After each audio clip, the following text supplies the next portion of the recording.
তার উপর হয়েছে, এখন আরো 2-2.5 ঘন্টা লাগতে পারে। এইভাবে চললে তো আমরা চলতে পারি না। 200, 300, 400 টাকা গাড়ি চালায় যদি পাই, আমরা কি ভাত জুটবে?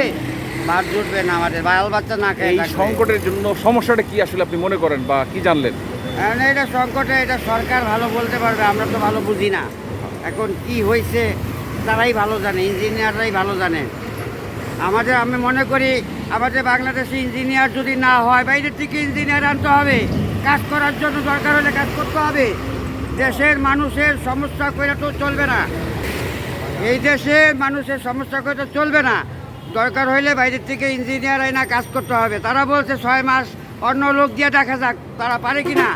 অন্য লোক তো দেখার দরকার পড়ে না। তারাই তো দরকার হলে বাংলাদেশে ভালো ইঞ্জিনিয়ার না থাকলে বাইরের থেকে আনতে হবে। বাইরের থেকে আইনা তারপরে এটা দেখতে হবে কি হয়েছে, না হইলে তো মানুষ জনগণ বাঁচবে না।